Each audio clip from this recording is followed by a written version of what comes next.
J'arrive au salon et je vois qu'on a changé d'ambiance, ce n'est plus sur Family Guy, mais il a mis un porno. Je le regarde, je regarde la télévision, j'ai dit non, je vais pas faire ça.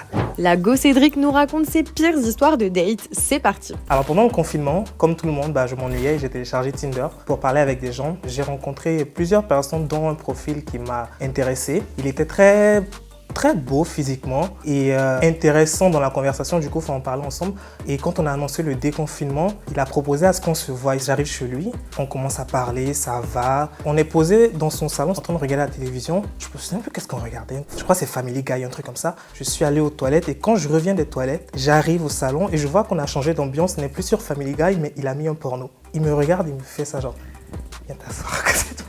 Je le regarde, je regarde la télévision. J'ai dit non, je vais pas faire ça. Il dit bah si, tu savais. J'ai dit mais qu'est-ce que je savais? Moi de base, comme j'ai dit, l'intention était que amicale. C'est parti en petite embrouille et ça m'a énervé. Enfin, j'ai pris mes affaires et je suis rentré chez moi. Après, dès que je suis arrivé à la maison, je l'ai bloqué. L'un des pires dates. Je crois que j'en ai deux autres. Il y a un avec un gars qui puait de la bouche. Alors, il y a bientôt un an, je pense, j'étais encore dans ma era Tinder. J'ai rencontré un gars avec qui on parlait, il était super gentil. On avait prévu un date, il arrive chez moi. Je lui demande si elle veut quelque chose à manger ou à boire. Sur le chemin pour aller à Carrefour, quand il m'a parlé, j'ai senti une odeur qui m'a titillé les narines. Mais sur le coup, je me suis dit, bon, on est en train de marcher, donc c'est peut-être les petites odeurs qui arrivent. Surtout qu'à côté de mon Carrefour, il y a des sans-abri, l'alcool et tout, les urines.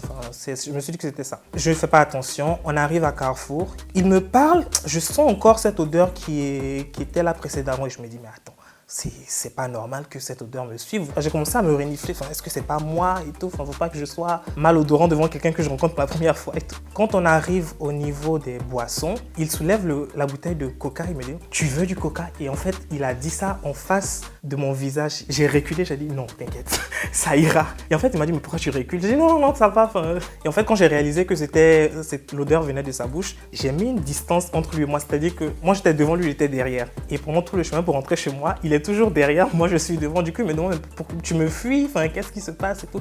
J'ai dit non, t'inquiète, je suis juste pressé d'arriver à la maison. On arrive à la maison, on va dans la chambre, on se pose et on voulait regarder un film. Donc on est assis, il est en train de parler, il me pose des questions, en même temps il essaie de mettre ses mains un peu pour toucher. Et déjà il ne m'intéressait pas vraiment, donc c'était un peu gênant. Quand je répondais, en fait je m'éloignais, du coup il a remarqué ça.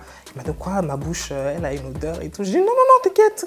Je sais pas comment dire à quelqu'un que ta bouche a une odeur, du coup j'ai juste évité le sujet. J'ai dit donne-moi juste 2 minutes, je vais à la cuisine. J'ai envoyé un message à ma pote, je lui dis s'il te plaît, tu m'appelles, tu me dis que tu es aux urgences. Elle a dit oui, il n'y a pas de souci. Donc je retourne dans la chambre et en fait la conversation avec lui continuait. C'était hyper long. Elle m'a rappelé, et c'est une très bonne actrice, elle a fait « Ah mais je suis aux urgences !» En fait, j'ai fait exprès de mettre le haut-parleur pour qu'il puisse entendre. Et en fait, quand il a entendu, il a dit « Ah mais c'est chaud là, qu'est-ce que tu fais de moi et tout ?» Ça l'a énervé, ce que je comprends parce que ça ne se fait pas.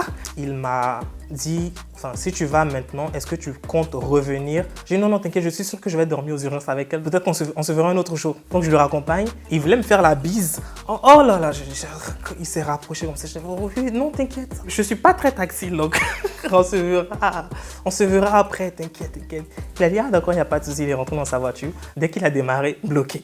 Après, il m'a recontacté sur Instagram. J'ai ouvert le message, j'ai pas répondu parce que je ne sais pas dire à quelqu'un que sa bouche a une odeur. Franchement, je peux pas gérer une situation comme ça. C'est trop gênant pour moi.